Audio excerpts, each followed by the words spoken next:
aujourd'hui en 2019, ce dont a besoin la WWE, c'est honnêtement à peu près tout, sauf un nouveau titre, parce que les titres il y en a déjà beaucoup trop, on n'a même pas le temps de faire des storylines complètes, des storylines de qualité sur tous les titres qui sont déjà en place, US, intercontinental, féminin par équipe x2, bref voilà, il y a déjà beaucoup trop de titres et on va voir donc aujourd'hui pourquoi franchement à tous les niveaux, l'introduction de ce titre 24/7 c'est une connerie monumentale. Et dans cette vidéo on va voir aussi pourquoi en fait la mise en place de ce titre est à plusieurs niveaux, non seulement une très mauvaise idée, mais aussi comment dirais-je, un comportement symptomatique de la WWE qui aujourd'hui fonctionne au jour le jour et qui n'a aucune vision, ne serait-ce que moyen terme. Donc sans plus attendre, générique.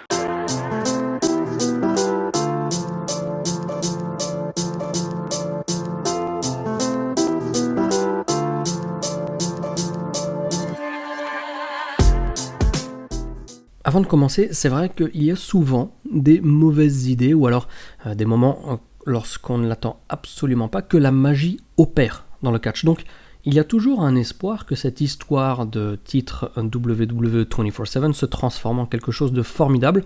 Et d'ailleurs, je vais vous en parler en fin de vidéo. Mais cet espoir, aujourd'hui, il demeure rikiki face à la réalité de l'introduction de ce titre. L'annonce, elle avait été faite lors de Money in the Bank, suite à des pressions du USA Network qui cherchait des moyens d'améliorer les audiences complètement en baisse à la WWE depuis plusieurs mois. Lorsque l'annonce a été faite, il y a eu certaines spéculations parce que le titre devait être introduit par nul autre que Mick Foley. Mais même avant cette annonce, il était clair que ce n'était pas une bonne idée, car la WWE, même avec des pay-per-view de 4 heures et 5 heures d'émissions télé chaque semaine, n'arrive pas à développer correctement tous les titres qui sont aujourd'hui au nombre de 11, un nombre aussi hallucinant que débile. Ce dont a besoin la WWE, c'est une refonte de ce qui est en place actuellement, une refonte du format des émissions, une refonte de la logique des histoires, une réelle mise en place de continuité dans ces histoires, mais surtout pas un rajout. Car rajouter quelque chose, surcharger les storylines, c'est un petit peu faire diversion afin de diluer les incohérences. C'est un petit peu comme les lois reloues et antidémocratiques qui sont votées l'été chaque année alors que tout le monde est en vacances. C'est une chose de plus à gérer pour la WWE alors qu'elle n'arrive même pas à le faire pour ce qui est déjà en place. Pour bien comprendre ce que cette règle de 24/7, 24 heures sur 24, 365 jours par an implique, on va faire un petit saut en arrière dans le temps, au 2 novembre 1998, lorsque Vince McMahon offre le titre hardcore à Mankind. C'est vrai que Mankind, on le connaissait pour son passé déjà bien chargé de catcheurs hardcore à la WWE. Il y avait eu le pay-per-view Revenge the Taker en avril 97, le King of the Ring 97, le SummerSlam 97, avec sa descente du coup de dio de la cage contre Triple H, le Royal Rumble 98, dans la bataille royale qu'il avait entamée avec Terry Funk, à l'époque sous le personnage de Chainsaw Charlie, avec des chaises et des poubelles, No Way Out 98, lors duquel il a reçu des coups de chaise sur la tête alors qu'il était entouré de barbelés, le match de la poubelle de WrestleMania 14, le King 1998, lors duquel il était envoyé non seulement depuis le toit du Hell in a Cell, mais aussi à travers le toit, le SummerSlam 98, il y a eu aussi un Hell in a Cell lors d'un Raw en juillet 98 pendant lequel il a été blessé, In Your House Breakdown en septembre 98, contre le Rock et Ken Shamrock en cage, avec de nouveau une descente du coude, le Rumble 2000 avec un pédigré dans les punaises, No Way Out, où il est passé à travers le toit et le ring lors d'un Hell in a Cell, sans parler bien évidemment de tout son passé au Japon avec les barbelés électriques, tout ce qui bouge, et son passé ECW. Donc il était tout à fait naturel qu'il reçoive ce titre en premier. Donc le titre hardcore, à l'exception de Mankind un petit peu en 98, le gros de ce titre hardcore, il a gravité autour d'une rivalité entre le Big Boss Man, Al Snow et Bob Holly, surtout sur l'année 1999 et début 2000 où Crash Holly est devenu le champion et a instauré, en février ou mars 2000, je ne sais plus précisément, cette règle du 24/7 au titre hardcore de l'époque. Pour que vous compreniez bien ce que ça implique, cette règle de 24 heures sur 24, lorsque Crash Holly est devenu champion en début 2000, il était le 15e champion. C'est-à-dire qu'en un an et demi, à peu près, entre novembre 98 et mars 2000, il y a eu 15 champions hardcore. On est d'accord ?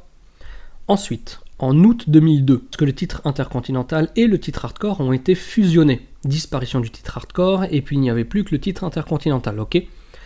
Eh bien, Rob Van Dam, à ce moment, en août 2002, c'est-à-dire 2 ans et demi seulement après l'institution de cette règle 24/7, Rob Van Dam était le 230e champion. Est-ce que vous vous rendez compte un petit peu de ce que ça veut dire? En 1 an et demi, 15 champions, en 2 ans et demi, 215 champions. C'est complètement débile. Alors bien entendu, après, il ne faut pas s'étonner qu'on n'ait aucune idée de ce qui se passe, il ne faut pas s'étonner que rien n'ait d'impact, surtout qu'à l'époque, en tout cas, la violence autour du titre hardcore était vraiment, comment dirais-je, surexposée et faite à outrance avec beaucoup d'armes qui étaient complètement truquées. Donc ça avait aussi comme objectif de décrédibiliser la violence. Et vu comment c'est parti, le titre WWE 24/7, eh ben c'est un petit peu comme ce titre hardcore dans les années 2000. On a des matchs en dehors du ring, on a des segments totalement ridicules, on est des fois dans les toilettes, en 2000 on était dans des arcades de jeux vidéo, il y a des femmes qui ont été championnes, il y a aussi les hoes, les petites pépées du Godfather, il y en a eu une en tout cas qui avait été championne hardcore. On a eu Patterson et Briscoe, donc des vieux briscards de plus de 60 ans qui avaient été champions, et la liste continue encore et encore. Le titre WWE 24/7 aujourd'hui, grosso modo, c'est le titre hardcore sans la violence, c'est-à-dire qu'on a gardé la pire essence du titre sans les petites pointes de divertissement dont on bénéficiait grâce à la violence. Et en plus de ça, il faut l'avouer, le design, l'esthétique de ce titre est relativement horrible. D'ailleurs, j'espère qu'un champion, prochainement, on peut espérer, va défigurer cette ceinture pour la rendre un petit peu plus agréable visuellement, un peu comme la Eagle Belt, vous savez, cette ceinture de champion qu'avaient eu Bret Hart, Ric Flair, Kevin Nash sous le personnage de Diesel, et ainsi que Shawn Michaels, Sid, etc. En tout cas, c'était à cette époque. C'était cette ceinture qu'ils avaient transformée en championnat hardcore. Donc peut-être qu'ils pourraient faire ça un petit peu, parce que là, pour le moment, le design de la ceinture, ça ressemble plutôt à quelque chose qu'on commanderait sur un magasin qui fait des répliques un petit peu bidons de ceinture. Et puis pour être tout à fait honnête, depuis les débuts du titre WWE 24/7, eh bien, les 3 premiers champions, c'est un peu n'importe quoi. On a eu du parking, on a eu tout sauf du catch, et puis il y a cette espèce de côté qu'on connaît un peu des fois à la WWE, d'essayer de faire du catch un petit peu comique, mais qui n'a rien de comique, ou en tout cas qui ne fait rire personne. Par contre, ce titre, il a un côté un petit peu positif, c'est qu'il donne un sens, il donne des storylines à des catcheurs qui n'en avaient pas jusqu'à présent.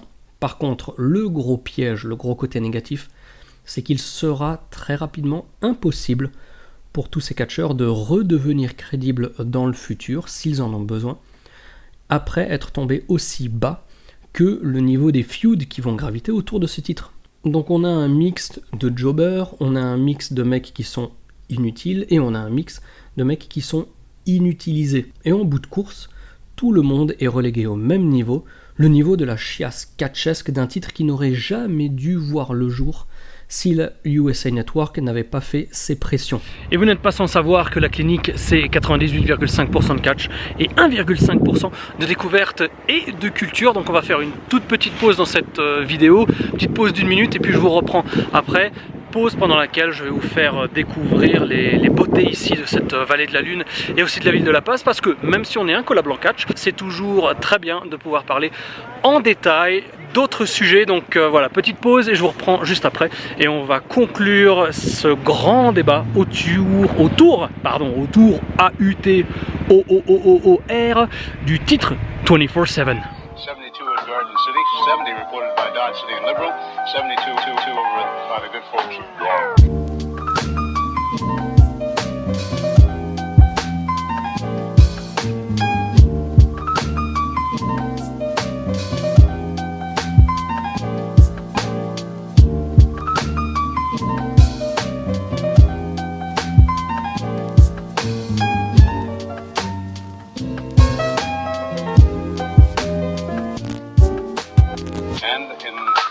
Ponca City, Blackwell area, 68 degrees today.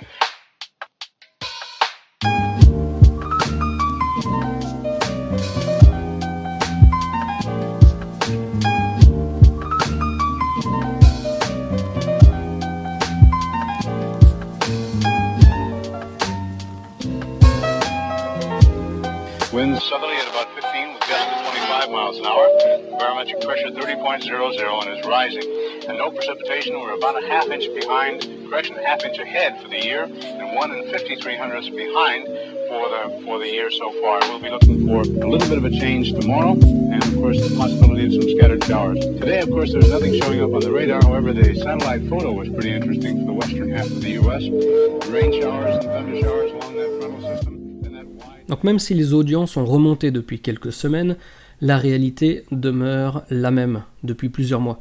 Triple H est très frustré de Vince McMahon, Vince McMahon est frustré des audiences, il fait vivre un enfer aux scénaristes, ce qui donne un résultat où c'est vraiment le chaos dans les coulisses lors des émissions télé. Mais c'est normal car il y a de toute façon beaucoup trop de choses à faire, trop de choses à gérer à la WWE pour pouvoir faire les choses bien. Je vous donne un petit exemple, une petite analogie, une comparaison avec ce que je fais personnellement à titre professionnel.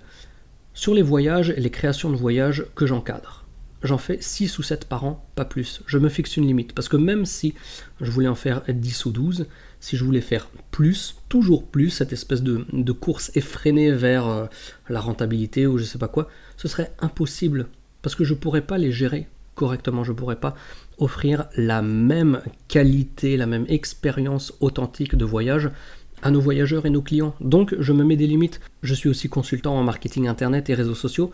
J'accepte 1 à 2 clients par mois, mais pas plus. Je pourrais en prendre 4 ou 5, mais ce serait toujours au détriment de la qualité. Pareil pour les vidéos sur la clinique. Je les fais quand j'ai du temps, quand j'ai l'envie, pour que ça se ressente vraiment dans la qualité des vidéos. Je pourrais faire des vidéos tous les jours sur Raw, sur SmackDown, sur les pay-per-view, sur tout ce qui bouge, sur les news, etc. Mais à ce moment-là, avec tout ce que je gère à côté, je m'exposerai à un réel risque de baisse, non seulement de la motivation, mais aussi de la qualité dans les vidéos. Eh bien, c'est exactement la même chose pour la WWE. Ils ont trop de choses à gérer et rajouter un titre, c'est absolument pas la bonne idée. Alors, comme je l'avais dit avant, le titre WWE 24/7, c'est un concept assez compliqué à mettre en œuvre pour que les choses aient vraiment de l'impact. Vous voyez ce que je veux dire, de l'impact et de la continuité. Mais, on ne sait jamais. Parce que, avec l'absence de logique, depuis au moins 6 mois à la WWE, on a 30 000 changements toutes les semaines. Et peut-être que parmi ces 30 000 changements, peut-être qu'un jour, il y a une chose qui va prendre.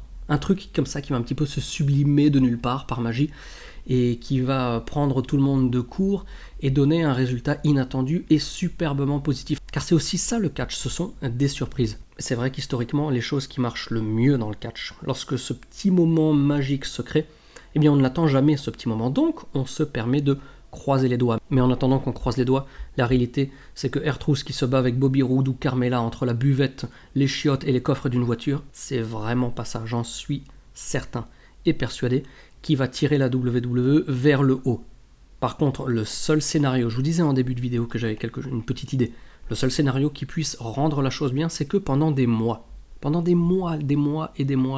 R-Truth reste le champion, qu'il arrive à s'extirper, qu'il arrive à s'échapper, qu'il arrive à contrecarrer tous les plans de ces tonnes de catcheurs et de catcheuses et même de non-catcheurs qui vont lui courir après pour le titre, il arrivera toujours à le conserver, peu importe le niveau et la quantité d'adversité. Et c'est peut-être là que ce championnat et R-Truth seront vraiment transformés en quelque chose d'épique, que R-Truth deviendra une vraie star. Une star dont la taille sera recouverte de cette ceinture qui, pour le coup, deviendra elle aussi emblématique. Mais, en dehors de ce scénario, que j'espère voir dans des mois s'ils suivent un petit peu cette direction qui m'est traversée par la tête, sans ce scénario, dans l'état actuel des choses, le titre WWE 24/7 reste la chronique d'une tragédie inévitable.